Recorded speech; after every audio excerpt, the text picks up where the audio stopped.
up before we actually start recording it. So, all right, you were saying you want to see Mike Trout, Ronald Acuna. Who's the third one? I mean, anybody on. I mean, maybe Anthony Rendon. Sean Fernie played with Ozzie Albies. So, are you serious? Yeah, that's pretty wild. Here's the picture of Nick after after Aaron Judge got robbed. Poor bastard. Oh man, that sucks. Oh my god, I can only imagine. For him, it sucked. It was pretty sweet for me. Oh yeah, for me it sucks for him. I mean, I remember watching that catch live, and I was like, "You gotta be kidding me with this dude." Like, if he could hit as well as he could field, the guy would be a Hall of Famer. I hate Jackie Bradley Jr. With a passion. I can't stand him. Yeah, he's my least favorite player since Stephen Drew. That is. I don't know if I'll hate anybody in the next 20, 30 years as Stephen Drew. I hated that guy. One of the best Twitter accounts of all time was, "Did Stephen Drew get a hit?" No. No. And then he had one hit when it didn't even matter in the World Series. He had a home run when the Red Sox were already up like 5 runs. I was listening to your first sports trivia today. I got that question wrong. It was who were the only other 2 players in the Red Sox that hit home runs in that series other than Poppy. And I got Johnny Gomes, but I said Mike Napoli. Yes, that's right. Fucking Stephen Drew. I hated, and I was so mad that Farrell kept putting him in the fucking lineup because I hated probably one of the best defensive shortstops in the MLB. Then he was unbelievable in the field, but that guy could not hit water if he fell out of a boat. He was the Jackie Bradley Jr. of shortstops. Even Jackie Bradley's better offensively than him. Like I don't know if I've ever seen anybody that was worse at the plate. It was they scored. Nice. I was at the game where Jackie Bradley's 30-game hit streak ended. Oh, nice. Good job, Jake. Way to be. Probably could still be going right now if you didn't go. Way to get 300-game hitting streak. Fun fact, the guy who holds the all-time hit record in collegiate and pro baseball did it at Salve Regina, and he is from Warwick. Really? Damian Constantino. Yeah, he went to Vets. I play softball with his brother. I think his was like 60-something games. He passed Robin Ventura in college because Ventura had the highest hit streak total in college and the pros. He had a higher hit streak than DiMaggio did. That's crazy. Did Ventura play at Oregon State? I think he played at that I don't know.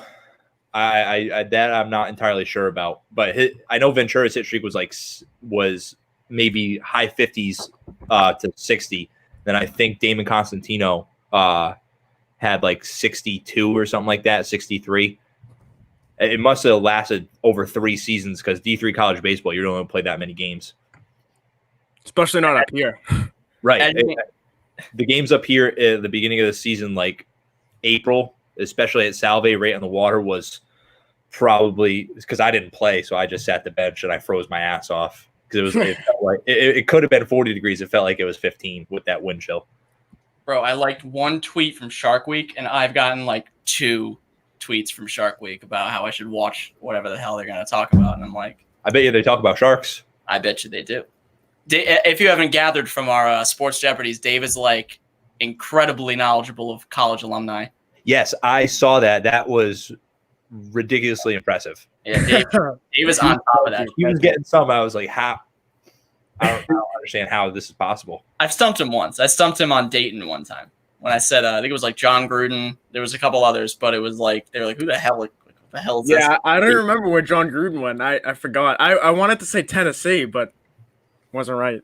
Would have lost a lot of points there, Dave. But I know. We're good to go. I'll bring us in now. I mean, we're already live, but the whole performative podcast thing. All right, 3, 2. Welcome in. It's Crossing State Lines, episode 163.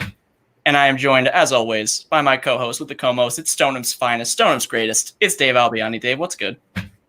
It's getting really cooler now, weather-wise. It's not in the 90s anymore. The Bruins are playing. The Celtics going in the playoffs on a pretty good note. I mean, today they didn't really play their starters, so can't count it. But, everything's kind of rolling right now, it feels like. And they still almost won. I know. They still almost won against a decrepit and horrible Washington Wizards team.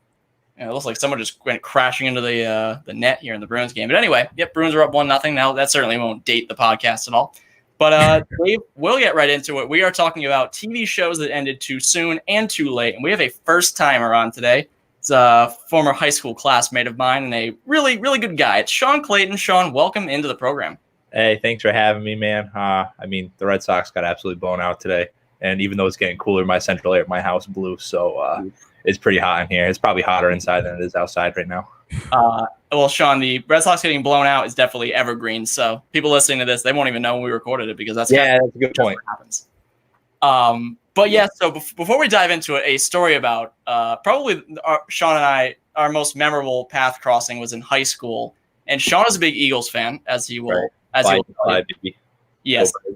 And we will not be talking about Super Bowl 52 beyond me saying that. But Shawn's a big Eagles fan. I'm obviously a big Patriots fan. So in high school, the Eagles and the Patriots played each other. I think that was when – who was their quarterback at that point? Probably was it Vic or was it like Vince Young? Who was their quarterback? No, it actually wasn't even in high school. It was at Aldrich in middle school. Mm-hmm. I think McNabb was still the quarterback, the greatest quarterback of all time. So you can continue on. I just had to get that little plug from McNabb. Right. So I don't know what my end of the bet was, but Shawn's end of the bet was that the Patriots won. He had to wear the Tom Brady jersey that I wore when I was like 6 years old.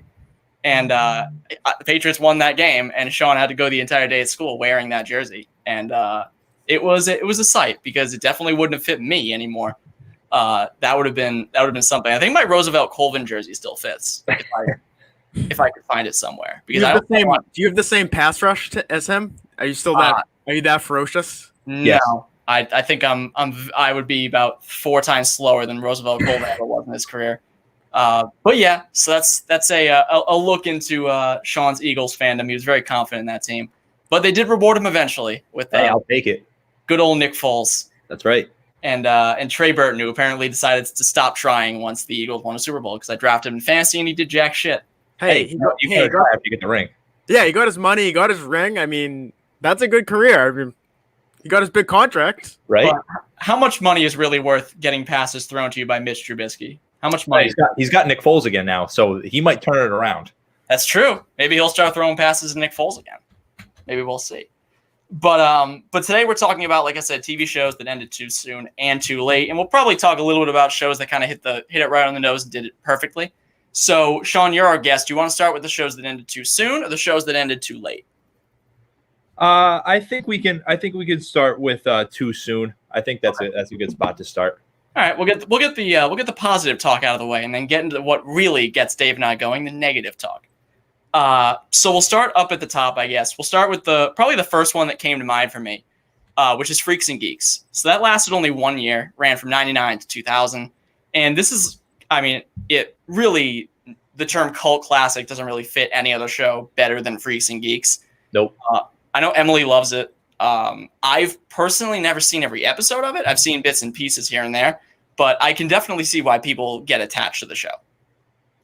Yeah, I think I watched the full season. I think when it was on Netflix, and I will say that out of all the TV shows I've seen, if it doesn't have the best cast of young actors, it's definitely up there. I mean, the actors that came out of this show have had gigantic careers since then. Yeah, I mean, you're talking, was it Seth Rogen, Jason Segel, James Franco, I think, Martin Starr, Linda Cardellini, like so many big names in the show. And I personally, not to get off all we do on this show is go off on tangents, but I was watching for I'm ashamed to say, for the first time fully through, I watched Forgetting Sarah Marshall the other day, and I love Jason Segel. I think I'm ready to say that. I think he's hysterical. And if it weren't for Josh Radnor, I would actually want to watch How I Met Your Mother. But he's just such a roadblock for me watching that because I just can't stand him. Like, I love everybody else that's on that show. I'm like, I love Allison Hannigan. I love Jason Segel. I love, oh my God, Kobe Smulders. I love Neil Patrick Harris. Like, I like him too. But it's just like, God, it's ironic because I feel the same way about Full House, which is the guy who narrates the show. But anyway, Freaks and Geeks, yes, is a show that I feel like a lot of its mystique, though, is in the fact that it only ran for 1 year. Who knows what it would have looked like if it went on for longer. But I do feel like it is one of the all-time Mount Rushmore is not really a unique term. But if you want to make a Mount Rushmore of cult classics for TV, I feel like Freaks and Geek has to be on there. Yeah, for sure. I mean, you guys already mentioned it. I mean, the cast is enormous. I mean, you have all these people that are very, very early in their careers or in, just starting to become big names. And, I think it's one of these shows that if it continues, you have to wonder how long it's affordable with these big names and before they leave. A lot of these people, it just really kind of depends. Like Friends, they were able to stick together for a long time. Seinfeld, but not every show is like that. Sometimes it's only 3 seasons, and then guys branch off and do their own stuff. So, I know all I know is the 18 episodes. They're pretty good. I've seen them. They're pretty funny. Yeah, it's a show that I'm sure if they did like a reunion revival, people might be into it. But especially with all those big names now, it'll be interesting. But yep, Freaks and Geeks. I feel like you got to start there. And a show I'm a little bit more familiar with is up next. It only lasted for 2 seasons, plus like a weird lost 3rd season that they ran like extra episodes for. And that is the Chappelle Show. So I love the Chappelle Show. It is probably one of my favorites in this category because Dave Chappelle had so much left in the tank at that point. He's still very funny, but he had so much left in the tank at that point. He was, probably at the apex of his stardom then, really rising up. Everybody loved that show. At least everybody I knew and talked to when I was 10 to 12 years old. But it is such a good show, and the comedy is hysterical. All the characters he comes up with are great. And I think I can probably quote the Wayne Brady sketch word for word, and it's probably one of the funniest things I've ever seen on television. And, White people love Wayne Brady. Oh my God, dude. There's that. He's like, the cop pulls him over, and he's like singing with the cop, and then he kills him. Like, what the hell? He's like, Dave, you're not gonna snitch on me, right, Dave? Like, no, I'm not a snitch, man. I'm not a snitch. Oh, good. It's good to hear, Dave, because things could get bad, Dave. I love everything about that show. It is so good. I love the Chappelle Show. Yeah, I think what a lot of people don't realize too is, especially for like sketch comedy and that type of show, he really paved the way. Shows like Key and Peele, and even Dave Chappelle in his new stand-ups that came out on Netflix, he talks about how Key and Peele are doing his show. And you have guys like Carlos Mencia and his short-lived show. He kind of stole his idea too, and they just profited off of it. But I mean, without Dave Chappelle, would we even have shows like Key and Peele? Because now Jordan Peele is one of the biggest directors in Hollywood, and coming off of that show, who knows? Maybe without Dave Chappelle, you wouldn't see really like Get Out. That's a good point. I mean, that butterfly effect is something I really never really thought too deeply about. That is a really good point, because you could see how Chappelle's show really paved the way. And I like Key and Peele personally. I mean, it's not the Chappelle Show, but Dave, you've seen Chappelle's show, right?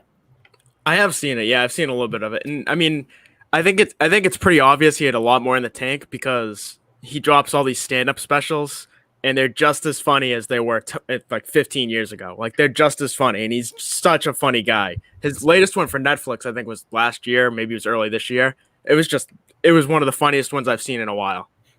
And I don't know if you'll be able to answer the question, Dave. I know Shawn will be able to answer it, but Shawn, do you prefer the Prince True Hollywood Stories or the Rick James True Hollywood Stories? Ooh, I like Prince, especially because of the basketball scene with Charlie Murphy. Oh my God! And he's like his game blouses afterwards. He made his pancakes. Like that to me is classic. But I mean, Rick James bit show them titties. I mean, come on. That's also it's absolutely hysterical. I hope my mom doesn't listen to this. So I love the I always do the on board. Does anyone want to play a game of basketball? He does. Have you ever seen Jake play basketball? I have. It's ferocious. Jake plays lockdown defense. I don't necessarily play lockdown defense. Is definitely my best trait, because I can't drive the lane for anything. We used to play 2-on-2 at URI. And I will not mention anybody by name, but I know Dave will know who I'm talking about. There was a certain person we would play with who became so sweaty that it became difficult to guard them. Dave knows. Shawn might know what I'm talking about too, but Dave definitely knows who I'm talking about. I know what you're talking about. And it became very, very difficult to guard this person, but I tried my best, even though I was definitely not nearly as tall. But I'm defense is definitely my best trait, because I am just slightly above poor shooter, and I cannot drive the lane because I have absolutely no strength. So like I can't get by anybody. I've tried.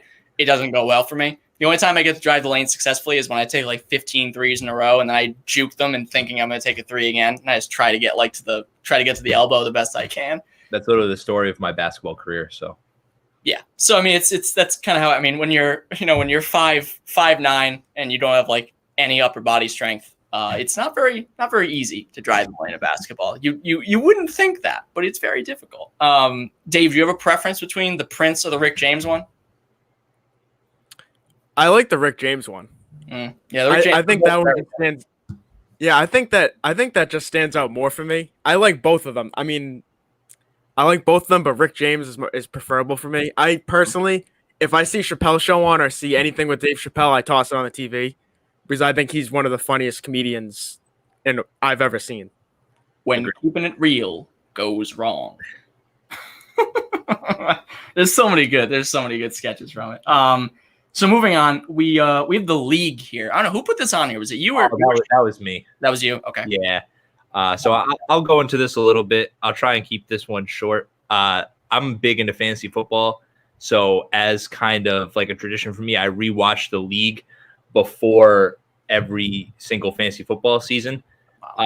So this show ran from 2009 to 2015. So it was actually on TV. It was on FX for 7 seasons. The reason why I said it was too short or it ended too soon is because with fantasy football, they could literally make a new season every single year and it would be different. And to me, I thought that show was absolutely hilarious. I mean, Nick Kroll's in that show and he's one of my, favorite like comedic creators. I mean, Big Mouth, I don't know if you guys have seen Big Mouth, but it's hysterical. I love Big Mouth. And him in that show is just like stereotypical Nick Kroll and his comedy. So I think that this show, to me, it just ended too soon because they could literally still be making it, but unfortunately they're not. Yeah, I was talking to Emily about this episode and what shows made the list. And when I said the league, she was like, "Oh, the league, it's a great show." She's like, "You really like it." And I was like, "I would." The only hang up for me is that like and I'm sure it would at least identify with some of his shows that like all the references are probably so dated by now. They are, but shockingly, they have so many cameos of NFL players in it. It's actually kind of cool. Like, cause you look back at like all of these good players that were in the NFL at the time, fantasy wise, and all of them make the show, and you're like, oh my god, that guy had a brief stint at stardom, and they somehow make it on the way. That's fair. I should watch it because I do I love Jason Mantzoukas, I love Nick Kroll, I like Paul Scheer a lot. Like, there's a lot of people on the show I like, so I should give it a shot. Dave, I can't remember. Do you watch the show? I love the league. I've seen all the episodes. I thought you were a big league guy. Jason Mantzoukas as Rafi is one of the funniest characters that makes no sense. He's just amazing. Every time he comes in, he'll come in and he'll make no sense what he's doing, but it'll be hilarious. Guaranteed. Seth Rogen as Dirty Randy. Oh my god. Anytime him and Dirty Randy show up on the screen, must watch TV. And then they have the animated episode when they like meet. It's just like hysterical. Jason Mantzoukas is one of my favorite people in TV. Like, I just love anytime he's on TV. So even more of a miracle I've never seen this show. So I got to watch it now because I love Jason Mantzoukas. When he's on Parks and Rec, I love him on Big Mouth. Like, he just has a great voice. Coach Steve. So, what was it? Does he play Coach Steve? No, he is. He's Jay. Oh yeah, that's right. No, Coach Steve is one of the many Nick Kroll voices. Nick Kroll characters. Which, I mean, Coach Steve is the best character on the show, but that's a discussion for when season 3 was it season 3 or season 4? That's next. Season 4. Okay, so when season 4 comes out, Shawn, you'll have to come on for that one. Absolutely. But yeah, so the league, I will have to check it out. I promise you, I will check out the league. Next up, I believe this is one that you put on here, Shawn. Yes. Is My Name is Earl, which is a show I do like. I used to watch My Name is Earl like when it was on TV. Yes. Very funny. I like Jason Lee a lot. I'm glad he got kind of a starring role to do something in. Ethan Suplee, very good. Jamie Presley, very good. I disagree a little bit. I feel like this show ended properly because I didn't really watch the last season, but I heard it wasn't as good as the others. Yeah, it might have tailed off at the end of it. My only hang up on why it ended too soon is he never got to the end of the list. That's true. That's a good I wanted the satisfaction of like watching the, series finale and just him crossing off that last item on his list. And you never got that. It just ends somewhere in the middle. That's a good point. Because was it like 100? How long was the list? He kept adding on to it as the show went on, because he would cross something off the list and then he would think of something else, or he would create something new for the list when he would cross something off. So maybe it's a show that never could have ended. That's and true. Maybe that's why they kind of saw it tailing off at the far end and the viewership going down. So they probably, cut it short. But to me, I would have liked to see him cross that last item off. And like you said, I watched it when it was on TV. So to me, it kind of has that little bit of a nostalgia factor. That's true. It was. I can't believe it was on that long ago. I can't believe it premiered 15 years ago. That's just wild to me. But Dave, have you watched? I forget. We don't really discuss this. So have you watched My Name Is Earl? I've never seen it, but I know when it was first on, the first 2 or 3 seasons, this was the lead-in for The Office and why The Office got any viewers at all. And then, oh my God, the show was on NBC. That's right. I thought it was on Fox. Because I was listening to The Office podcast, and this was the show that drew the viewers to The Office, because like it was right after My Name Is Earl, and My Name Is Earl was like one of the biggest shows on TV at the time. I didn't know that.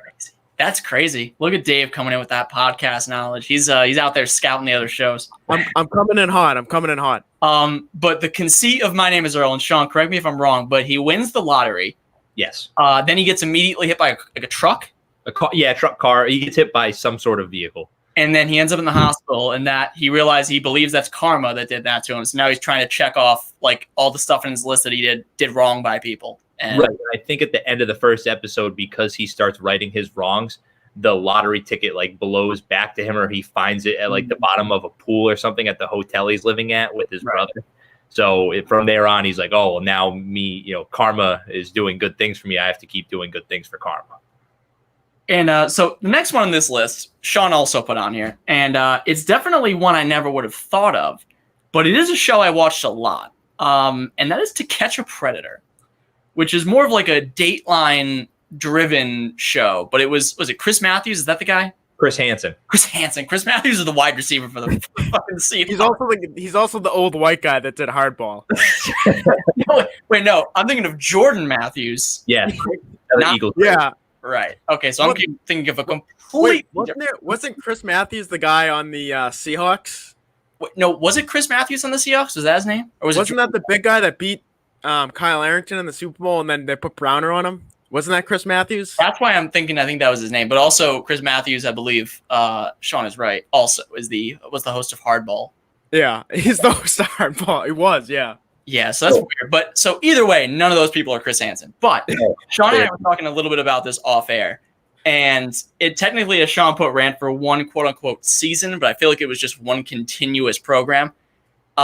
This used to be like what we would just like, it would be like on TV, like after we watched something else back like with my family. Like, I don't know why, but like we would watch this show. And I think it was just because like Chris Hansen is obviously not a comedian, but he's almost playing it like he's just like stringing people along. He's just like, would you like to sit down and have some cookies? How about some lemonade? I think this is low key one of the funniest shows I've ever seen in my entire life. It is something. And watching like these like child molesters or child predators get their comeuppance, I don't like. It's just so satisfactory that seeing these guys, they're like, well, what'd you bring wine coolers for? Oh, I was going to drink all these. What's the box of condoms for? Oh, I wanted to teach this 13-year-old boy that I was talking to on the internet to be safe. Oh, okay. Can I leave now? Sure you can. Walks out the door, gets tackled by a sheriff. Like one of the most often parodied parts of the show too, when it was like, you're free to go. You can just be on your way and have a good one. And then like you immediately would get tackled. Like immediately. I wish they had that now, but like a celebrity to catch a predator. To me, I think that would be great, but I digress. Right. Imagine it's not Chris Hansen, but it's like Brad Pitt. And you're like, oh my God, it's Brad Pitt. But it's like, well, no, you're going to jail. Yes. But that show, I do remember it being incredibly intriguing because, like you said, like, you see these just pieces of shit getting like their comeuppance. Like it's like, oh, cool. Like, all right, well, they're getting caught. And they know, I'm sure, I wonder if any of these people in the back of their mind are really like, oh, I get to walk free? No way. Like this TV crew is here. but I get to just walk free. Cool. Like, that's not gonna. Are you kidding me? How gullible are you? Like, Right. it's not gonna happen. And Dave, you have any interest in the show? I've never seen the show or even heard of it, really. Really? You never even heard of the show? I think I've heard of it maybe once in passing. I don't think I've ever really even heard of it. If you can find somewhere to watch this show, on some streaming service or somewhere online, watch one episode, and you're gonna laugh so hard. You feel terrible that there are actually people in the world like this, but watching them get tackled makes you feel a little bit better inside. And it was also like that feeling inside of like, well, there's, like Shawn said, like there's so many people like this out there, and it's like it fills you with rage just knowing that. But as this show has taken 1 or 2 or 3 or 4 of them like off the street, which is nice. So To Catch a Predator, definitely a show that I mean, ended too soon. I mean, who knows what it would look like in this age now? I mean, they would have to have like 1,000 seasons at this point. But Chris Hansen, who knows what he's doing now? I don't know. But that was his big claim to fame, Chris Hansen. All right, so definitely the biggest deep cut on the list. I will say, so Shawn put the show on here. It's called The Black Donnellys. I do remember this show. I never watched it, but I do remember this show because I remember there was like, I used to read, oh my God, I think it was Entertainment Weekly, and there was like a huge full-page ad for it. And it was like family above everything. And it was these maybe I'm like transposing it with the four brother. That's the Mark Wahlberg movie, Four Brothers. Right. It's kind of got like a similar premise of like the family overall. Dave, have you ever heard of the show? I have to say, I've never heard of the show. I've definitely never heard of it. So when Jake posed this this topic for the podcast to me, this was honestly the first show that I thought of. Because it still bugs me to this day that they cut this show short on TV. I guess I was reading up on it today just so I could bring something to the table because it was only on TV for 2 months. And there was only, I guess, like 6 or 7 episodes that aired. And then whatever company bought the rights to it aired the remaining episodes they had in the bank online. But they canceled it because of low viewership. But it's basically about an organized family of Irish brothers that gets into organized crime in New York. And the final episode that they aired on TV just ended on such a cliffhanger. And till this day, I'm still upset that I don't know what transpired after that. It's kind of like almost like a My Name is Earl effect to me. Like I want to know what happens in the end, but I'll never find out.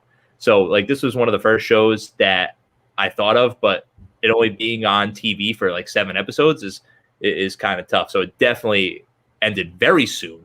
I don't think NBC thought it ended too soon. Clearly, yeah, clearly not. It's always tough when any show ends too early and they do like the cliffhanger. That happens mostly with season 1 shows because they cancel them halfway through or very early. Right. But the ones that they cancel like after midway through season 4. You're really doing a disservice because you've built up a fan base and then you're just telling them like that show doesn't matter. It never did. Right. And like, you should at least give the writers and directors a chance to end it on their own terms. And I think this show actually came out around the same time that the movie The Departed did. I think The Departed came out in like 06, 07, and that is my favorite movie of all time. So, I mean, at that time, Irish organized crime like Whitey Bulger, that was huge in pop culture. I mean, Jake, you probably know this. Didn't The Departed win Best Picture? Did. Yep. So, I mean, there was nothing short of people that were looking for this sort of content and having a TV show. I thought that they could have pursued it a little bit more, but they did not. Would have been interesting because I do remember there being a fair, maybe not hype, but I was like, wow, this seems pretty cool. And I was like, whatever. How were we old at this point? 13 years old. So I was like, all right, maybe I'll check it out. And I was like, oh wait, I don't have my own TV, and my parents probably won't want to watch it. So that's where that ended. But yeah, Black Donnelly is definitely a good choice. And now the part that I know Dave has been waiting for. The next show on here, surprisingly, I did not put here, is Daredevil, which Shawn put on the list. And admittedly, I believe you said you have not finished. But Daredevil, Dave knows I have been singing the praises of this show for many years now. I love Daredevil. I've never met someone that likes it more than you. And I'll tell you why. And it comes down to the fact that this show was so well cast because we all are familiar with the dumpster fire Ben Affleck Daredevil movie, which Ooh, yikes. which is just like one of the worst things you'll ever see. And that property, it's such a famous property for Marvel, or well, it was Fox at the time, but then Marvel now owns it, or whatever their joint deal was. And it is it's such a great superhero they really had never tapped into. And then the Kingpin is such a great villain they've never really tapped into. Michael Clark Duncan was good. That was probably the best part of the movie. But to have these characters finally fully realized, and Charlie Cox is phenomenal as Matt Murdock. He's very, very good. And Vincent D'Onofrio is excellent as the Kingpin.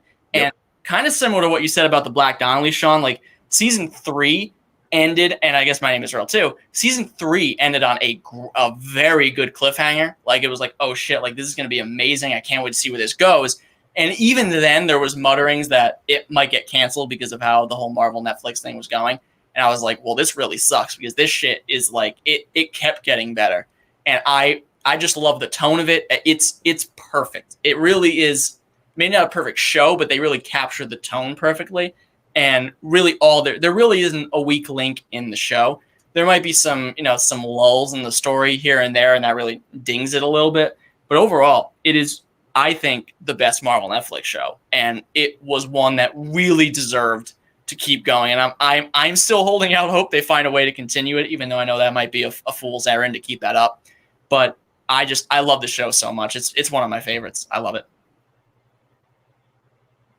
I'm still holding out. Oh, go ahead, Dave. No, go ahead. I was just gonna say I haven't seen it, so go ahead. Oh, all right. So I thought I watched the first and the second season. I thought the first season was phenomenal. I just like Jake thought. I thought the casting on it was absolutely perfect. I was holding out hope for a while that they were gonna put the Daredevil character into Endgame somehow. I think that they kind of wasted that by not putting people like him or the Punisher in it. But I mean, there were so many characters in that movie to begin with. It would have been, even a 3-hour movie would have been 4 hours if they put all the characters at their disposal in it. So also realistically, like as much as I love Daredevil and the Punisher and all those characters, like the only one that's like supernatural is like Iron Fist is kind of, and then Jessica Jones has like flying abilities and shit. But like honestly, what are Daredevil and the Punisher gonna bring? I guess the Punisher could at least use his gun, but like Daredevil's gonna like bring out his batons and shit. Like, was he get like badass? I mean, I guess Hawkeye was a part of it, so like, yeah, I guess if Hawkeye can take part, then Daredevil would have no problem. But I think I loved season 1. My favorite part was that he doesn't start off in the Daredevil suit. Like the Daredevil suit is a gradual build-up reveal, and like I think it was the season finale. He finally dons the suit, and then he wears it all of season 2. And that's when we meet the Punisher, and I think there's somebody else we meet in season 2, but the Punisher definitely. And then season 3 is like his redemption arc. And I know apparently there was a storyline on the oh my god, what's the show they were all on? The Defenders, that apparently takes place between season 2 and season 3. I never watched that show, so I was kind of out of the loop on that. Oh, Elektra is the one thinking of. That was also introduced in season 2. Also to a much better effect than they did in the movie. But a great show. I could spend a whole episode on it, as Dave knows. But I love Daredevil. I really could not recommend it enough, especially if you're into Marvel and shit. Like, you need to get on it, and it's so damn good. Getting down to the last few here in too soon. This is one I put on there, and it is, I think, probably the crown jewel of this category. And you might hear me say it and be like, well, it didn't technically end too soon, but it really did. And that's Arrested Development. So Arrested Development ran 2 full seasons, and its 3rd season was kind of abridged. It was cut short. Then it got revived by Netflix. The first season they did with Netflix was okay, at best. I have still not watched the 5th season. I just couldn't get into it. I might have started it, but I just couldn't get into it. And then, but those first 3 seasons are some of the funniest television I've ever seen in my life. Dave, have you seen? I haven't seen this one either. Oh man! So I also love Arrested Development, and the reason why I didn't put it on here is because it did have that revival with Netflix. But like Jake said, so I've watched it all more than once, and I've forced my girlfriend Megan to do so as well.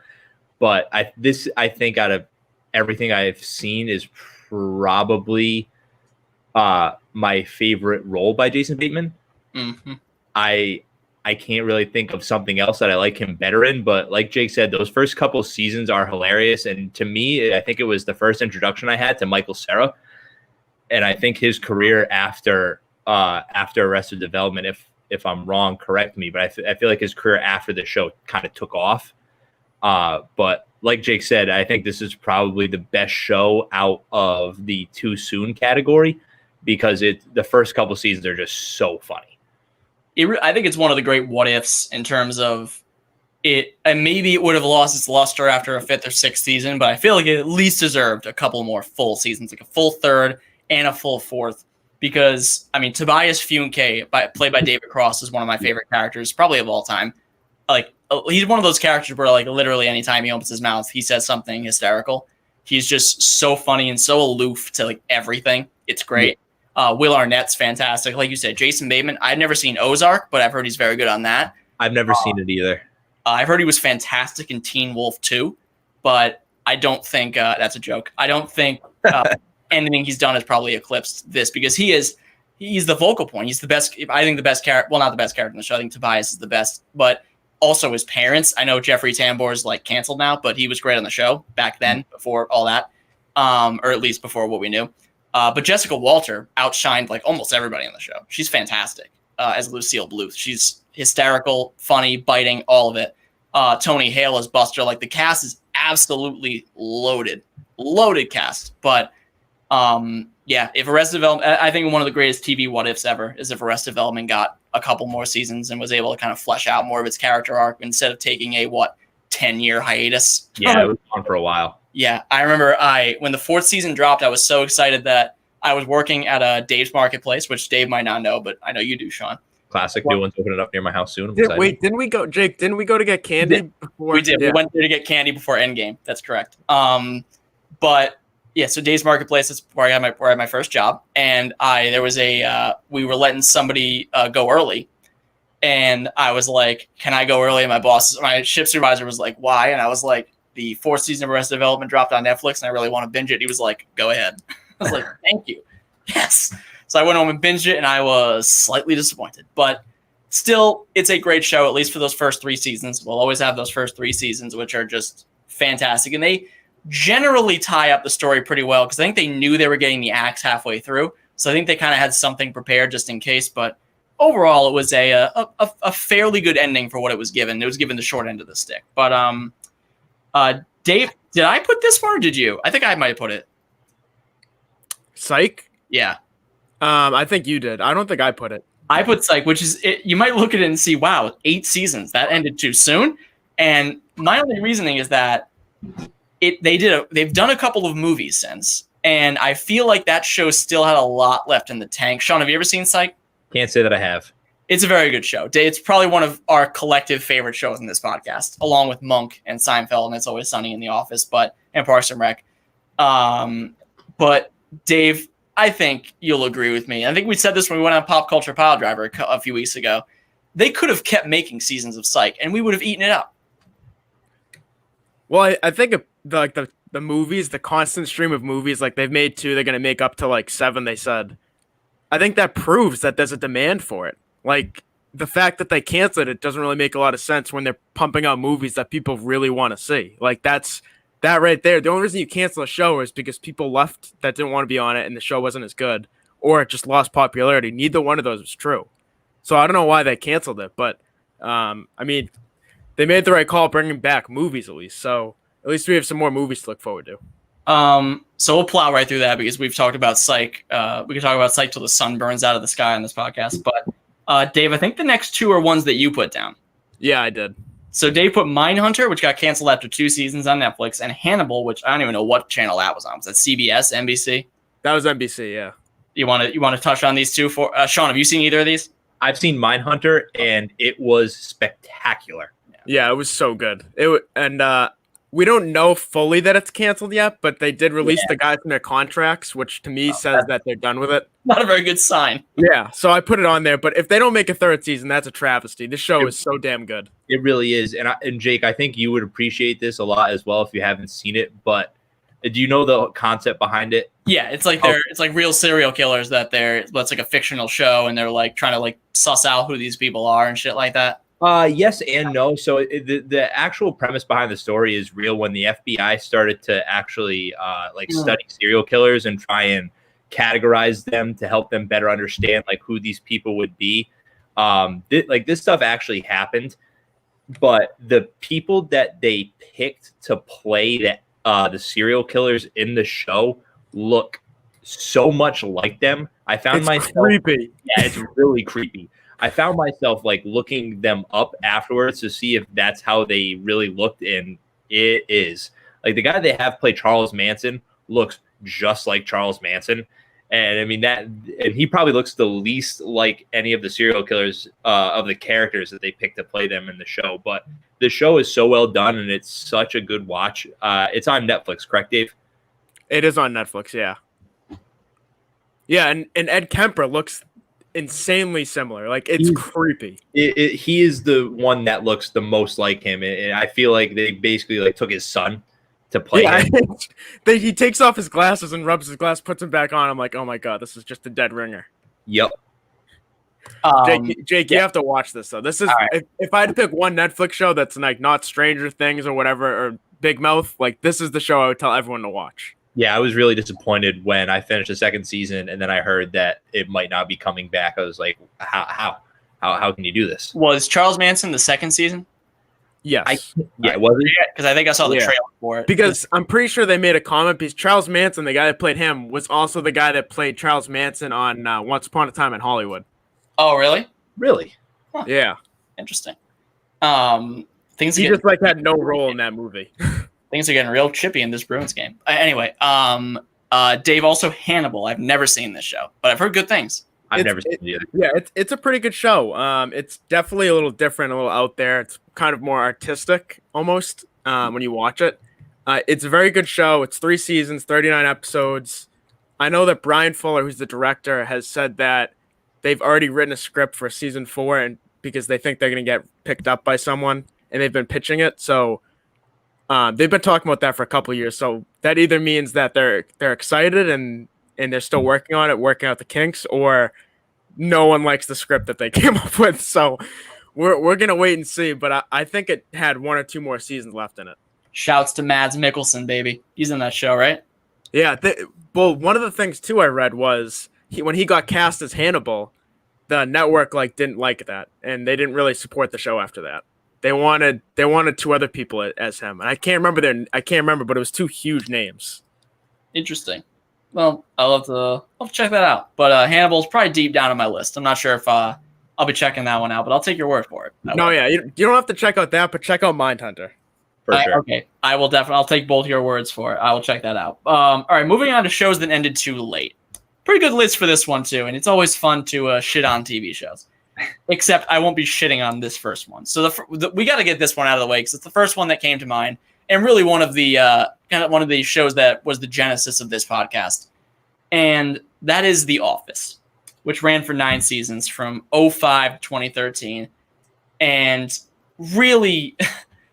The Office ended too late because, as I have said many times ad nauseum on this podcast, the show should have ended when Steve Carell left. And that is me being a very big Robert California fan, saying I really think the show was better off just ending it when he left because the good is outweighed by the bad in seasons 8 and 9. There are some good episodes here and there. The finale is fantastic, obviously, but the bad very much outweighs the good in the last couple seasons of The Office. And I know that they were, getting crazy ratings and the show was very popular, but I mean, what do I need to point to other than Brian, the fucking boom mic guy, to tell you the show jumped the shark when Steve Carell left? It is sad because it's my favorite show of all time, but I got to admit the show did not have legs the last couple of years.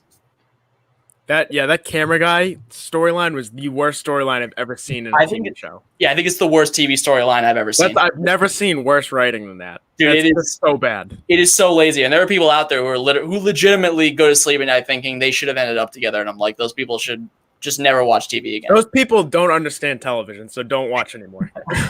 But to me, I never thought about it until you put it on the list. And I mean, now that you mention it, you're right. It did go a little too far after Steve Carell left. I thought that them bringing in like major A-list actors to play the new, manager was great. Because I mean, Idris Elba is fantastic, and Will Ferrell is one of the funniest men to ever walk the face of the earth. But you are right. It did run on a little too long, and I think that they probably could have drew it to an end when Steve Carell left. Yeah, and like I said, like I love Robert California. I love James Spader in that role. I know I'm one of the few because apparently a lot of people didn't like his performance. But we're pro Robert California group. We are. Well, that's also Dave's a big Blacklist fan. But no, but I liked him because I thought like his awkwardness was just like funny. I know why people like or don't like him, but I just thought in general like you can't look at him as Michael Scott Part 2. Like he's a unique character. He's different. And not everyone's going to like him, that's fine. But people are like purposely not liking him because he's not Michael Scott. All right. Yeah, and I think I've made my point. I love The Office, my favorite show ever, but I can admit the show ran too long. Like I think even if you went to season 8 and you didn't just want to end it right when he left, at least go to season 8, do the Robert California thing, and then like end it there. But season 9 with the whole Andy leaving on the boat and the boom mic guy and Jim and Pam fighting. It was just, it is when you're watching it the first time through, it's just like going through the motions at that point. Like you just got to get through the rest of it, like just to finish the series. Cause the finale is more than worth the wait. It is one of the best finales I've ever seen, but at the end of the day, it is a bit of a slog getting there. Moving to a show I've never seen, but I know Dave has, and that is Dexter. Thank God. Which I'm going to guess you agree, Shawn, has one of the worst finales ever.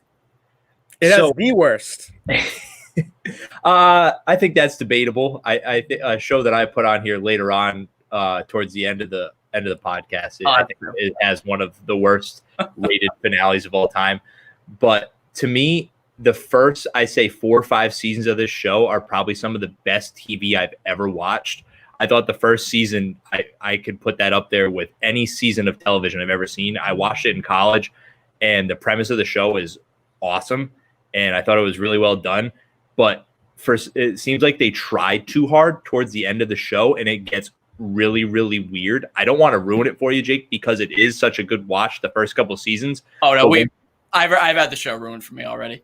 All right. So when Dexter and his sister falls for him, I was like, this makes no sense. I don't know why the show is still on, but I can't stress this enough. The first couple seasons were fantastic. I mean, that's pretty much what I've seen because I've done a lot of like research and stuff for the pop culture trivia, and I do some Emmy stuff with that. And like Michael C. Hall was, winning or was always nominated, or he's always been at least like, in the forefront of the best actors from that time period. And I've heard nothing but great things about it. I know that was it Trinity Killer? Is that John Lithgow? Yes. He was amazing. So everybody raves about him as well. So like, I know those first few seasons or whatever are fantastic, but all Dave has ever talked about is the stupid lumberjack shit. It's so dumb. Like, he's a serial killer and he has no feelings the whole show. And then all of a sudden they're like, I've become a monster, Deb's dead, and I'm going to go become a lumberjack. And you're like, wait, what? It's sort of like if a doctor on Grey's Anatomy left because he was going to go become a carpenter. Like, he's just like, I'm done. I'm going to go build a roof. Oh, man. But, I mean, he plays a sociopath so well in that show. Like, if they could find a serial killer that he actually looks like in real life and put him on Mindhunter, I hate to revert back to it, but he would play that serial killer so well because he might actually be a sociopath. That's how good he did it. In the weirdest parts, like you already talked about, first of all, like them like being in love with each other is just so strange. Yes. It's like the most. I take that back about The Office being the worst storyline ever. this is the worst storyline ever. To have a sister just fall in love with her brother and then be like, play it off like no big deal. Right. Like they went on for like at least 2 seasons about it, like how she was just madly in love with him and it wasn't reciprocated. And it was just so awkward the entire time. But Jake, I will say this show led to one of the greatest like memes ever with was it Sergeant Dokes, and he like pops up on him in the van down by at the shore. He's like, "Surprise, motherfucker!" Phenomenal, such a good one. I know that one. Yeah. I probably the best line of the entire series. That does sound like a great line. But yeah, Dexter's one that we've talked about before on the show. Mostly, actually, pretty balanced light. Dave has generally been effusively praising the first few seasons, and then just shitting all over the finale, which sounds like another show we'll be talking about in this episode. Well, like Dokes is really good. He's a great character, and the Trinity Killer is a great character. Like Miguel in season 3, who's kind of a weirdo. He's a government figure, and then he becomes Dexter's friend. Like, he's okay. I don't think he's great, but like Trinity and Dokes are like 2 of the better characters that are in this series. All right, going on to a show that I believe is one. Actually, there's a few on this list that are still running. I don't know how, but The Walking Dead, which is still on television. It premiered when I was in high school. When we were in high school, it was on the air all through college. It was on the air all the way up until now, when The Walking Dead is somehow still a famous product. But I watched. I'm trying to think how many episodes of this show I probably watched in my life. Probably like 7 or 8. That's it. I think I watched the pilot, and then when I was in college, one of my buddies was big into it, and I used to watch it on Sunday night with him just so he wasn't alone. And I probably watched like 7 or 8 at that rate, and never again. Like, it didn't really interest me, which I like. I mean, if you even have a baseline knowledge of this show, Dave and I love horror shit, and for whatever reason, I never got into it. Yeah, I mean, for me, it was it's just the same story over and over again. They're just overkilling the same plot. I mean, it's a zombie show, so you can't really do too much with it. But to me, I feel like the entire story can be summed up where, all right, there's zombies. We're running from the zombies. We find a place where there's no zombies. It sucks. Zombies get in. Main character dies. New season. And it's just over and over again. I watched the first couple of seasons, and then after I realized it was the same thing, just repeated, I couldn't do it anymore. And I don't know how it's on TV. I don't know how there's spinoffs. I don't know how they have talk shows about the show that come on afterwards. I just don't understand how this has had such a cult following for so long and that they just keep supporting it to put it back on air. I'm sorry, Sean. They're called walkers. They're not zombies. Yeah, whatever. Oh, my God. Dude, there are a couple of good things that came out of this show. Norman Reedus, who was fantastic. I know he was in the Boondock Saints, but Norman Reedus is great. Denai Guerrera, who was Okoye in the Marvel Cinematic Universe. She's very good in this show. And John Bernthal, who is Shane, who's a real piece of shit on the show, but he ended up being the Punisher and very well cast in that role. He's been in some good stuff. So a few good things came out of it. And Andrew Lincoln is good as Rick Grimes. Again, I really don't have much of a knowledge of the show. I know I've seen a few episodes of it. Dave, have you ever seen The Walking Dead? I don't think so, right? I've never seen it, and everyone I talked to said like after like season 6, they just get so annoyed with it. Save yourself some time and just don't do it. Which blows my mind because, I mean, Dave is like even more than me, a big horror person. Like, the fact that this show never caught your attention is enough for me to know that it isn't worth my time beyond season 3 or 4. I've seen so many worthless horror movies and shows that, it's pretty sad. I've wasted a lot of time. Dave, who paid money to go see The Curse of La Llorona in theaters. And Black Christmas. Black Christmas. Oh, my God. Black Christmas was a 0 out of 100. The guy won't go see Aladdin for the podcast, but he'll go see Black Christmas, or he'll go see The Curse of La Llorona, 2 classics of cinema. The Curse of La Llorona looks like The Godfather compared to Black Christmas. Yeah, pretty much. All right, moving on. We have American Idol, which is apparently still on the air. I know it got canceled by Fox, then it got picked up by, was it ABC? Somebody picked it up. I don't know who did, but it's not Fox anymore. Wasn't it NBC? Maybe NBC. I really don't honestly remember. But yeah, I think, Sean, do you put this on here? I did, and I think I don't watch any of these shows, any of these singing shows, because I feel like at this point in time it's so played out. Right. And I mean, after like the first couple seasons of American Idol, it to me it was over like the Ruben Studdard, Clay Aiken. You did get Kelly Clarkson from it. I don't like country music, so I mean, she I'm not big into her. I think the best part of the entire show was probably William Hung or Simon Cowell. But I mean, I'm sorry. What about Sanjaya Malakar? I see. Yeah, you lost me there. Oh, you got it. You got when you in your free time, go look up Sanjaya Malakar. It's probably the great story of American Idol because he was like a terrible singer, but he got to the part where like America advanced him, so they just kept voting for him to see him perform. See that like that. I mean, that's a problem with the show that they let someone like that get so far. But I mean, the shows like The Voice, I can't do that. I can't do like the America's Got Talent thing. Even though another Eagles great, John Dornbos, is a great magician. He's on that show. I got to get all my Eagles plugs in here, but I can't do any of those shows. And I think American Idol being on TV for so long just ruined it for me. I think the height of America's Got Talent for me was when URI grad and Johnston native Matt Franco won America's Got Talent, and no shit, people at URI like rioted on the quad because he won. It was like the best thing that ever happened. Dave, do you remember that? I don't remember that now. Yeah, it's because Dave probably wasn't taking part in those riots. I don't think I was ever in any riots or anything. I remember, not to get too off base, but I do remember probably one of the best nights of my college life was when the Red Sox won in 2013, and like people were like just out on the quad, just chilling and like hanging out and celebrating that the Red Sox won the World Series, and they were yelling outside their windows. And when the Patriots won the Super Bowl with Malcolm Butler's pick, I didn't like walk out and go to the quad.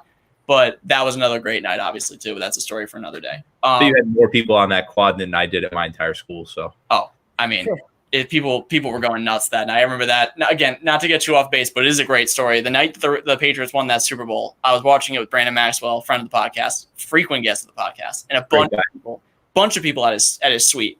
And it was getting that what's his name made that catch. Javon Kearse came out of retirement and made the catch. No, Jermaine Kearse made the catch for the Seahawks. We were all just completely just demoralized. Like, you got to be kidding me. David Tyree part 2. That's what I thought it was. This is going to happen again. Like, it was Tyree. Then Manningham made that ridiculous catch. And then Jermaine Kearse made this ridiculous catch. And I'm like, you got to be freaking kidding me. There was a Jets fan there. There was a Browns fan there who had neither of them had any right to say jack shit. But they were both, giving it to the Patriots fans. And then we're all chilling out. They made the stop on Lynch. I swear to God, Russell Wilson calls hike. The whole room is silent. That play happens and just eruption of noise. And in that eruption of noise, Brandon Maxwell knocked out the cable cord from the TV. So naturally, we're all like, find a TV, find a TV. So we're like, it was like a horseshoe shaped hallway of rooms. And we're like running around trying to find a TV to put on. And finally we put one on. And like, luckily the flags were for celebration, so it never ended up being anything. But I remember him going crazy, throwing his arms up, and we knocked the cord out. We're like, what the shit? Gotta find a TV. We were racing around. Oh my God, it was fantastic. But I don't even know where the hell that. Yeah, Matt Franco was where that all came from. Thank you very much, Matt Franco, fan of the podcast. I know you're listening, definitely, for sure, probably not. But anyway, moving on to another show that I think, Shawn, I believe you put this on the list, and I gotta say, an incredible pull. Because this show pretty much wore out its welcome the second it started airing, and that is ridiculousness. Yeah, I really don't understand how this show. I mean, I guess because there's a never-ending stream of content to the internet now. People are stupid, and Rob Dyrdek is going to find stupid stuff to put on there. This show's been done so many times, whether it's Daniel Tosh or Chelsea Handler. It's the same show over and over again, and I'm so sick of it. But I mean, Rob Dyrdek is making way more money off of this show than he did off of skateboarding. But I mean, it kind of made me not like Rob Dyrdek anymore after I loved him so much from Rob and Big. Yeah. But I really don't understand. I mean, this show's been on TV since 2011. So we were juniors in high school. Yeah, when this show came out. Wild. I can't believe it's been on the air that long. And rest in peace, Big, by the way. Absolutely. Rest in peace. But yeah, Rob and Big was good. I liked that show, but I think it was kind of like what I just alluded to there. I think it was more because of Big is why I liked the show, not so much because of Rob Dyrdek. But then he gets ridiculousness, and like the difference between it, because it is a blatant ripoff of Tosh Point Out. Oh yeah. And the difference there is that Daniel Tosh, whether you like him or not, is an actual comedian. Correct. Rob Dyrdek is just a guy commenting on these videos with the help of like a panel of people, while Daniel Tosh is just kind of standing there saying like offensive shit, but like he's actually a comedian. Rob Dyrdek with one of the worst laughs of all time. Oh my god, dude! It is like one of the most brutal shows to sit through, and honestly, like it is on MTV all the time, and it is obnoxious that it's on all the time. Not like I watch MTV anymore, anyway, but it is on MTV all the goddamn time. Dave, have you had the joy of avoiding this show your entire life? Yeah, I saw like 2 minutes of it, and then I haven't seen it since. Yeah, it's a good call because it is something else. All right, so let's get through the controversy here. Shawn took umbrage with the fact that I put The Simpsons on here. Yeah, I'm not happy about that. I know you're not. I'm sorry about that, but I will state my case again publicly now. The Simpsons is one of the best shows of all time. Like, not even animated comedy, whatever you want to forget categories. It's one of the best shows ever made.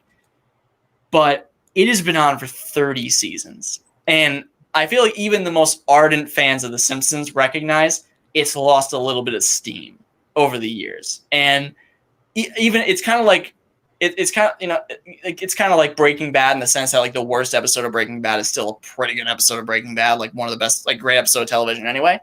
But for me, like the best Simpsons stuff was in that like first 10 to 15 years. And since then it's still humming out good content, but how long is it going to go on? 50 years? Like how long, what is the shelf life of The Simpsons now?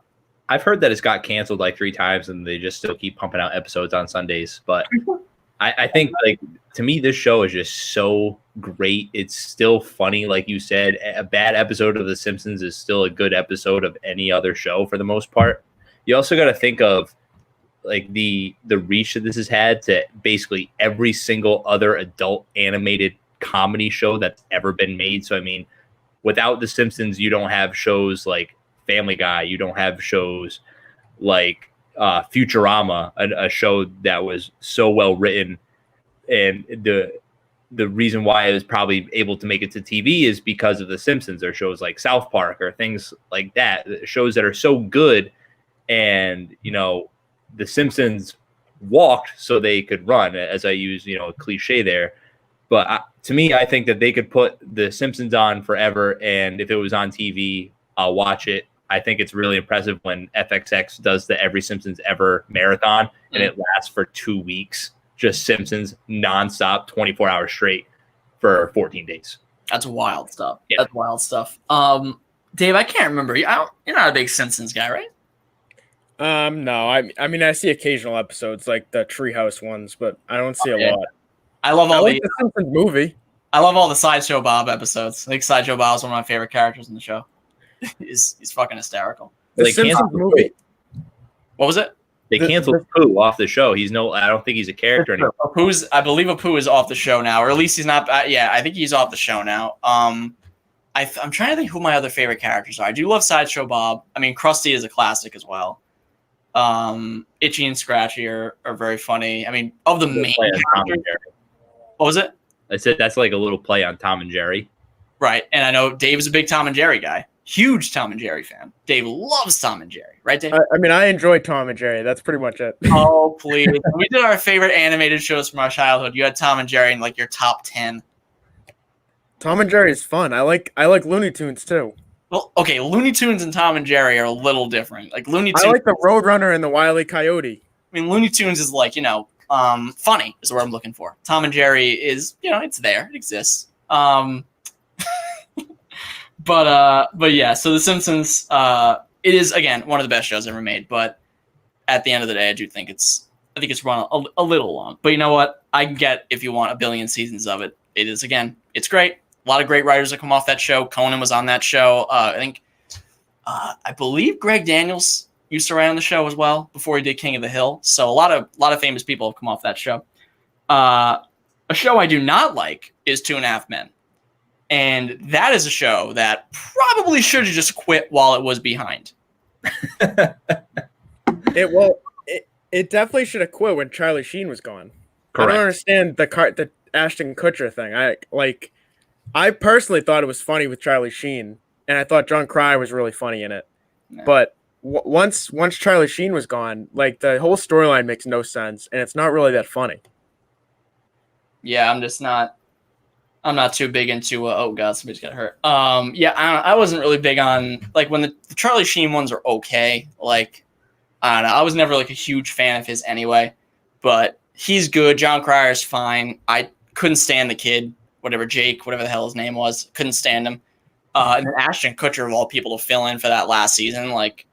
I remember when they announced the casting, I'm like, are you fucking kidding me? Like Ashton Kutcher, like he's fine, but just like at this rate, just end the show. Like, are there really people out there clamoring for a big 2.5 Men ending? Like, oh, we need to see how the series caps off. Like, do we need that? Because I don't know if we did, because I was never too big into the show, and I can't believe it ran for 11 seasons. That really blows my mind. Yeah, I'm kind of indifferent about it. I mean, like Dave said, I like Charlie Sheen in the show. I thought he was really funny. Charlie Sheen's in Charlie Sheen's in my favorite baseball movie of all time. I love Major League. But I think that once Ashton Kutcher came on the show, they should have just quit while they were ahead to take it back from Jake. I didn't think the show was as bad as Jake was, but to me, it's just like background noise. I'll if it's on and there's literally nothing else on TV, like just static, I'll probably put it on, but I can probably find at least 5 to 10 things on TV I'd rather watch. There's not, if it's just static or this show, I'll put it on. That's a ringing endorsement of 2.5 Men, but it's okay. Yeah, this show, it was whatever. So this is, I think, this is the show that ran the fewest amount of seasons, but still ended up on the too late list. And that is Community, which I do agree with, because Community is an example of a show where it put the cart before the horse. It wanted to do 6 seasons in a movie, while I don't think they had the juice or the content to get the 6 seasons, because the 5th season is fine. It's mostly not good. The 6th season, I don't think I could even finish. Just not really into it. The first 3 seasons-ish of Community are fantastic. The cast is great. It makes me like Chevy Chase, which I didn't think was even possible. But it is a very good show. Donald Glover, Gillian Jacobs, Allison Brie, Danny Pudi, like the whole cast is very good. But it lost a lot of steam. Of the shows I like, it fell off the cliff maybe the fastest. Yeah. I mean, go ahead, Dave. No, you go ahead. It's your show, so I mean, I'll let you go. Okay. I agree with you, Jake. I put it on here because I remember the 6th season and just how bad it was. It was just an absolute train wreck, and it was right when Yahoo picked it up, I believe, for that last season. Yahoo screen that last. Which really just made no sense to me at all. I guess they're trying to content play or something. I don't know, but it was really weird. And once Donald Glover left, it kind of just opened the doors and people started leaving. I didn't like Gillian Jacobs really most of the show, if not all of it.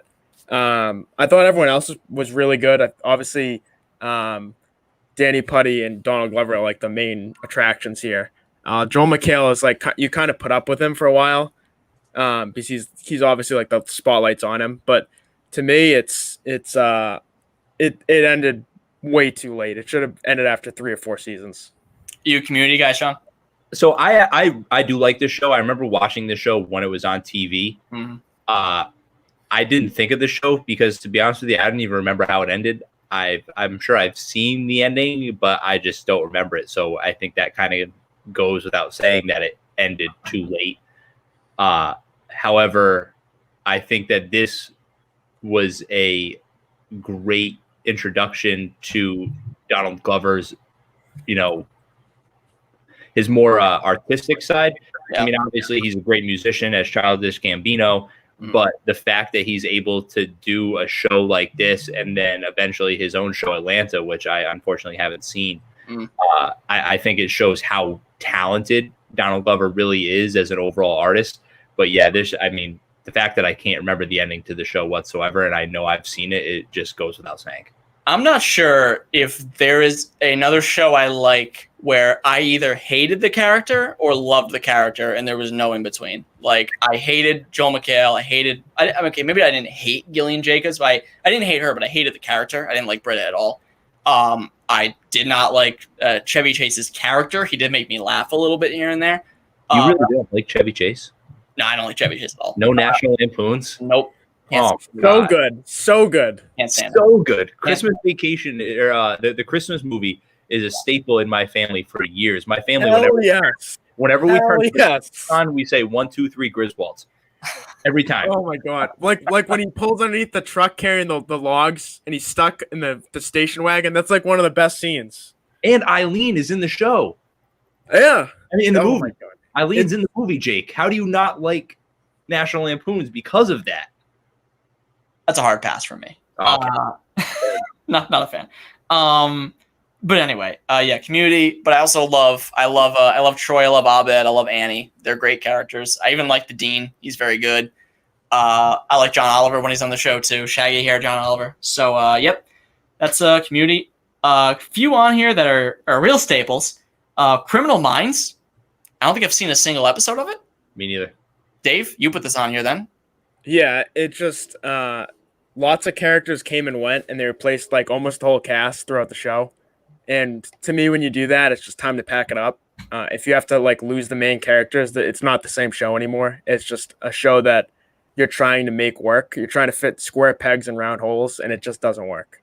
There's a reason why people are cast in the beginning. And kind of in the same vein as that would be NCIS, which is run for 17 seasons and counting, as you wrote. I've seen a few episodes here and there. I have never really gotten into it. I don't know. Maybe I just don't like. I don't think I like Mark Harmon. That's probably a big reason why. But like, I've never really been attached to any characters in the show. I know that what's his name over there, Michael Weatherly, I think his name is, the guy that got the show Bull. Like, I think people sucks. What? That show definitely sucks. Yeah, I've never seen that show, but it's one of those shows you look at and you're like, yeah, this show doesn't look very good. So I'm just gonna guess it sucks ass. But somehow it's still on TV. I guess people love themselves some Michael Weatherly. But Shawn, you haven't seen this one either? I mean, I've seen a few episodes in passing when it's on TV because I do generally like crime shows. I mean, that's kind of obvious for me, for anybody that knows me. But I just, the Criminal Minds and NCIS, I never got into them.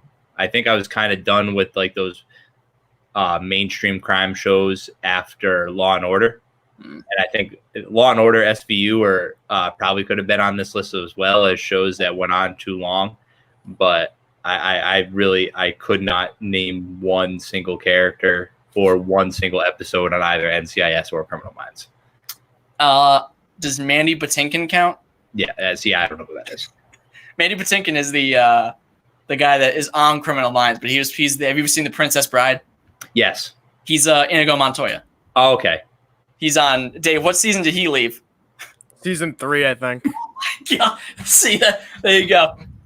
That's all. He was like him and Thomas Gibson were the two main stars, and Thomas Gibson got kicked off the show in like season 10 for kicking a cast member, kicking a producer. Sometimes you need that, though. I mean, it happens. I guess so. They said it was like really bad on set with him. He was really angry all the time.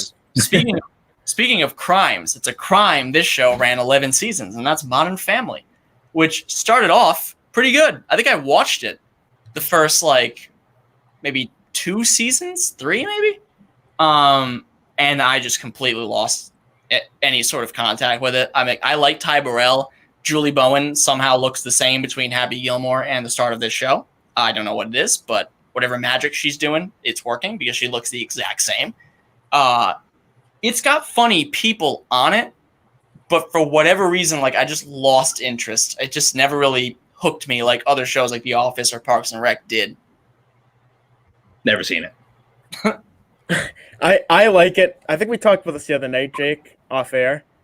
Like the first 5 or 6 seasons are pretty funny, and then for whatever reason, like they thought that they could just kind of do whatever they want, and the jokes just like fell flat, and the characters weren't that funny, and they used up I feel like all their humor early on, and it probably ran double the amount of time it should have.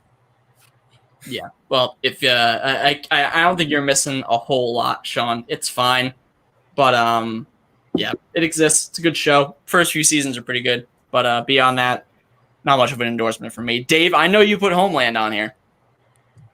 Yeah, I did put Homeland on here. So, Homeland, the first like 2-ish seasons are really, really good. 2 of the best seasons I've seen on TV.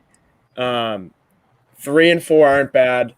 And then after that, it kind of goes downhill. And season 8 was actually very good. It ended very well. It made a lot of sense. The characters all got tied up pretty nicely. But in between, like 5, 6, and 7 were just like very questionable. Especially 7 was really bad. So I kind of felt like if they just wrapped it up after 4 seasons, it would have made the series a lot better. Yeah, I have never seen a stitch of Homeland. I don't know about you, Sean. Nope, never. Yep, it's a Showtime show. That's all you need to know. Never seen it. Dave is a big Showtime guy, as evidenced by the next one, which is Shameless. Yeah, Shameless too. Like I liked it early on, and I feel like it just got weird. They replaced the main character, and you can't, like I said, you can't do that and expect the same show. So they're gonna end it this year, and thank God. Yeah, see, this show I actually have seen a decent amount of. I've probably seen like the first 7 seasons of it. I thought they were good. And then they kept making seasons of it, and they just kind of lost me from there. Dave, who's the guy that plays the dad? William H. Macy. Bill Mason. He's awesome in that show. He is funny as hell in that show. Yeah. He's such a degenerate. And there are so many characters in the show, and I think to start, at least through the first 5 or 6 seasons, all of the characters that they have in the show, they have really good storylines for each individual character, but I've never seen the ending of it, and I don't plan on seeing the ending of it.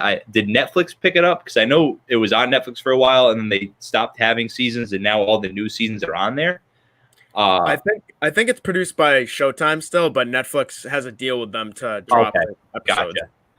So I haven't seen. I don't think I've seen seasons 8 through whatever they're on now, and I don't really plan on watching it. Save yourself some time, yeah. I have no frame of reference for Shameless. I've never seen a single episode. I know Emmy Rossum left, and like people were pissed about that, but she was the show. Yeah, it was based around her.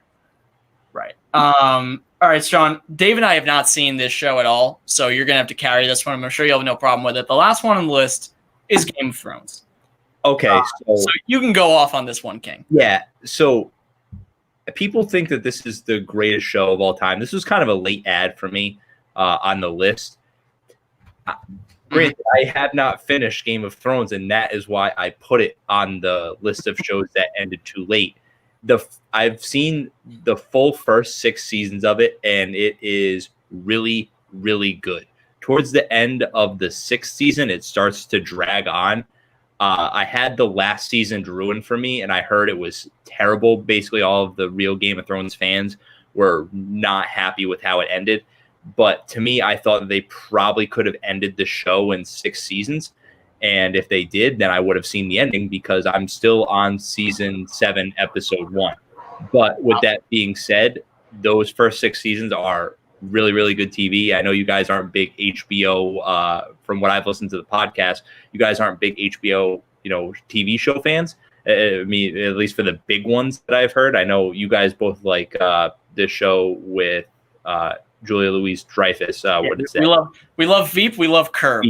Those are our 2 big ones. Yeah, I mean, you guys both love Seinfeld. I love Seinfeld too, so that's obvious. But I mean, HBO does have a lot of good shows. If you've never seen The Wire, that's another great show.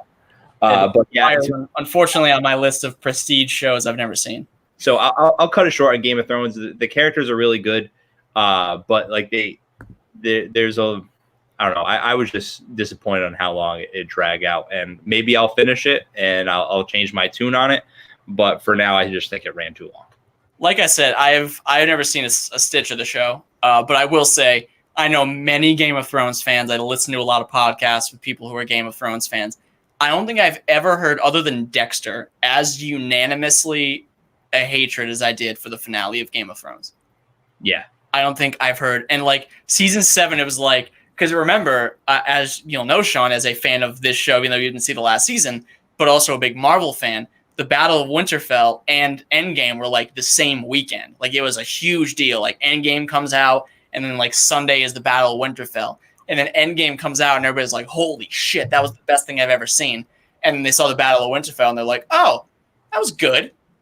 And then after that, it was like, oh, like that's not very good. And then they got to the finale, and people were like, oh my God. That's not good at all. It was like, oh no, this was bad. And like, it sucks because the hype was so big for that season. I remember like everybody was so into it. It seems like 20 years ago now, but everybody was so into it. And then pretty much unanimously, everybody was so disappointed with the outcome. They were like, what the hell did I just watch? Like, what? Who is like? And we had Maxwell on to talk about it. And even he was just perplexed by how it ended. Like he just couldn't believe any of that shit. Yeah, it's like me watching any Red Sox game this year. Pretty much, except that's real life. Yes. Okay. That is that is as if I'm. It's like trading your 3 dragons for I don't know, like a smoldering fire, and getting. That's pretty much what happened with the Red Sox this year. But before we go, we do have a short 4 show list that I believe Dave compiled of or I think I had maybe 1 or 2 of shows that ended. On there too. What was it? I put 1 on there as well. Okay. Would you put which one? You put Sopranos? Yes. Okay. So we put a list of I guess you could call it a Mount Rushmore, whatever. There's 4 of them. Only one I could come up with I put on there. Of shows that ended at the right time. They perfectly hit it on the nose. So I'll just speak my piece for mine first, and that's Parks and Rec, which ended after 7 seasons and not a second later because the finale was very good. Season 7, I will say, is a little bit hit and miss. There are some episodes that aren't so great, but it didn't go the route of The Office and go way too long, or at least longer than it should have. Parks and Rec, I think, ended right at the perfect point. So that's my piece. I think Parks and Rec definitely deserves to be mentioned there. So I actually like Parks and Rec more than The Office. That's fair. Ron Swanson is one of my favorite TV characters of all time. Mm-hmm. Yeah. I think, to be honest with you, I think that they rushed the last season a little bit. I know they fast forwarded kind of at the end, but I mean, like you said, it could have gone the road of The Office and been drawn out too long. So I think them ending it where they did was probably a good idea. But I mean, I would have just loved to see more Leslie Knope and Ron Swanson, especially. I will say one of the quick note, at least on Parks and Rec, is that I think, and this is a very dated reference now, but you'll at least understand it, is we once did when we did our Parks and Rec versus The Office episode, I said I compared the Parks versus The Office to like the 2017 Cavaliers Celtics series, the Eastern Conference Finals, where it was like, yes, The Office is the Cavaliers, where they have the best player in Michael Scott, the best character on the show, and either of them. But after that, the Celtics have like the 2nd, 3rd, 4th, 5th best players. Like Parks and Rec has Leslie Knope, it has Ben Wyatt, it has Andy Dwyer, it has Ron Swanson. It has a very good ensemble overall, which I think would give it a slight edge in that respect over The Office. But I think overall, The Office has the best character, and I think the better high points in writing, and that's a conversation for a different day. But Parks and Rec also had the advantage of not ending too late. Right. One last thing about Parks and Rec that I thought was cool: the scotch that Nick Offerman drinks as Ron Swanson in the show Lagavulin, they actually came out with their own special edition scotch for Nick Offerman.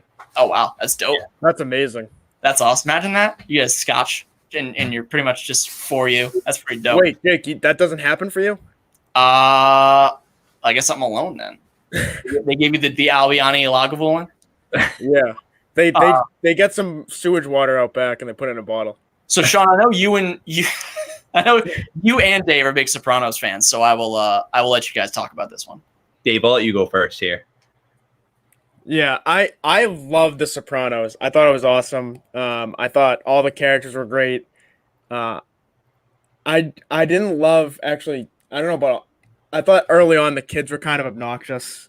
And I think Anthony, especially Anthony Jr., got really kind of weird at the end. Yeah, yeah. But I feel like all the adults were good characters. And they kind of did live up to kind of the mob stereotype where, you know, not every character made it through to the end, which was nice because sometimes they just kind of let everyone hang around. And I thought that was a good aspect of the show. So The Sopranos is the best TV show I've ever seen. It's probably my favorite show that I've ever watched. I love anything to do with the mob or organized crime. To me, I think that's always just must-watch TV, and I think The Sopranos was so well done. Like you said, Anthony Jr. at the end gets really weird. I do like Meadow Soprano. I don't know if you guys have seen Entourage, but she does make an appearance in Entourage. Entourage is another great HBO show. But one of the cool things that I found out about the show, I believe it's the guy who plays Paulie. He was an actual mobster, and one of his only conditions for being in the show is his character in the show wasn't allowed to be a rat because he didn't want any of his old mob buddies to think that he was a rat. Wow. That's amazing. Yeah. That's crazy. But I mean, this was the show I was saying that probably it's up there with one of the most hated endings, is just the straight cut to black in the middle of the scene, and you don't know how it ends. And I've heard conspiracies on it's you as a person getting whacked at the end of the show because you're kind of there watching the show all along, so they kind of tie you in as a character, and they're saying it's you that gets killed at the end. But I might be wrong on this, but I think I heard that the director and the producer of The Sopranos kind of dropped the ball, and they disclosed what actually happens in the ending, and it is Tony getting killed. So, but like that open-endedness, it's like a topic of debate, and so I mean, it's not all bad, but that is definitely one of the most hated endings in any TV show. I think it's definitely polarizing. I remember, again, I haven't unfortunately seen the show, but I know that that some people definitely like or dislike the ending. There really is no middle ground. Either people like it or they don't. But I think leaving it open-ended is an interesting approach, because with a show that big, that grandiose, that loved and so classic, what really is the perfect way to end it? Like, how do you end something like that? It's very tough. There's also one of the theories too is that Tony dies from the gunshot wound in the bed, and that's like him, like his dreams. Yes, it's like him enjoying lunch and dinner with his family and just like relaxing like it used to be before everything. The old. This is a good segue. The old Breaking Bad Granite State theory. Exactly. That Walter actually dies in the car in New Hampshire, and then everything after. He freezes to death. Yeah. Actually, a hallucination or whatever it is. But Breaking Bad and Better Call Saul, both I believe Dave put on this list. Better Call Saul is the only show on this list that we're saying ended perfectly, though it hasn't even ended yet. But Breaking Bad, I mean, it is the best drama I've ever seen. Bryan Cranston's one of the best actors. One of the best acting performances I've ever seen is on that show. And it is one of the only programs I've ever seen where it got better every single season. And then it just ended. It didn't jump the shark. It didn't go too long. It just ended. And it ended phenomenally, in my opinion. Yeah, I think to me, I think the only show that I think was better done is The Sopranos. But Breaking Bad is it's so good. Everything about the show is fantastic. All the characters are fantastic. And the fact that they were able to end it the way they did, and I don't think I've ever heard anybody really say anything bad about the ending of Breaking Bad. It just goes to show that they cut it off at the exact right moment. Yeah, I agree. I mean, I think everything about the show is amazing. The characters, the development of the characters, from like the symbolism, the settings, like literally no matter how deep you look at it or how, close up you look at it or how far away you look at it, everything is amazing about it. Everything is, well thought out, and it makes sense. And you notice a lot of things in the future. There's, if you want to be like a nerd and be like foreshadowing and symbolism, like there's stuff, in it too that really jumps out at you. And all the performances of the main actors, especially, really, really help this continue to be really good throughout the show. Like the screen time that Aaron Paul and Bryan Cranston get together, I mean, that's up there as two of the best performances I've ever seen combined. Yeah. And another cool thing about the ending to Breaking Bad, so whatever episode number it was, that aligns with a element on the periodic table, and that element is actually one of the main ingredients in like cancer treatment drugs. And I thought that was really, really cool.